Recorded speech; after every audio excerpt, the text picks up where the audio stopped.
আসসালামু আলাইকুম। আহসানুল্লাহ জানেন নাকি? তাজমহলের মালিক মনি কাকু জানেন নাকি? তাজমহলের মালিক ওয়েট। আহসানুল্লাহ মনি একই ব্যক্তি যিনি 2003 সালে তাজমহল তৈরি করেন। কি অবাক হচ্ছেন? এতদিন জানতেন শাহজাহান মমতাজের জন্য তাজমহল বানিয়েছেন, এখন শুনছেন আহসানুল্লাহ। তিনি ভারতে অবস্থিত মমতাজের জন্য তৈরি করা তাজমহলের ন্যায় বাংলাদেশের নারায়ণগঞ্জে সোনারগাঁও এলাকায় নিজ অর্থায়নে 2003 সালে বাংলার তাজমহল তৈরি করেন। সেখানে ঘুরতে গিয়ে বিভিন্ন ধরনের প্রাণী দেখবেন, কেউ নাচতেছে, কেউ খেলাধুলা করতেছে, কেউ বা আবার শখের নারী তার পুরুষকে কিংবা শখের পুরুষ তার নারীকে ছবি তুলে দিচ্ছে, ভিডিও করতেছে, কেউ প্রেমিক প্রেমিকা নিয়ে আড্ডা মারতেছে, গল্প করতেছে। আর আমার মতো হতভাগা অভাগা হলে মানুষের ভিডিও করবে, মানুষের এসব জিনিস দেখে বিভিন্ন ধরনের কথাবার্তা বলবে। বাই দ্য ওয়ে, এইমাত্র যে ভাবতরে নামতে দেখলেন তিনি আমার সফর সঙ্গী। ঢাকার ব্যস্ততম যানজট শহর থেকে একটু দূরে গিয়ে বিশ্রাম বা রিফ্রেশ নেওয়ার জন্য বাংলার তাজমহলে হতে পারে আপনার জন্য শ্রেষ্ঠ জায়গা। বাংলার তাজমহলের পাশে রয়েছে রাজমনি পিরামিড, যা মিশরের পিরামিডের মতোই।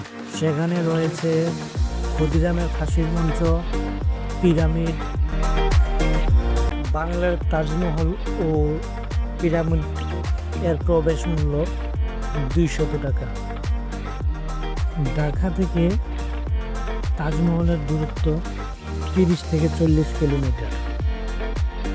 দেখি একটা বেড়া বেরিয়ে হইয়া রয়েছে। উমা লগে দেখি একটা বড় হাত বইয়া হয়েছে। সম্ভবত বেড়া হে ছবল মারছে, দেখি কমতাস ওইটা দেখতাম। তো এগুলো দেখে আবার আমরা গবেষণা করতেছি কেমনে কামড় দিল, কেমনে মারলো না মারলো, এটা হেডা। এরপর নদের বাইরে ঢুকে গেলাম, যেখানে কুমির আছে, সাত কুমির বলে, একটা পুকুর, গাছ, পরিবেশটা খারাপ না, ভালোই লাগলো হ্যানতেন।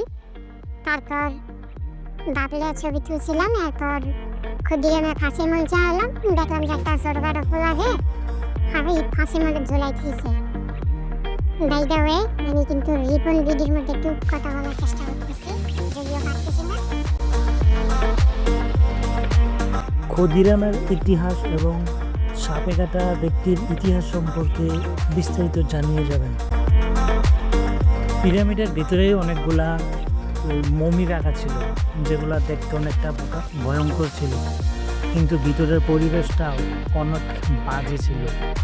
পানি কাদা ছিল, ওই রুমের ভিতরে কোন চিপা দিয়া যে পানি ঢুকতেছিল।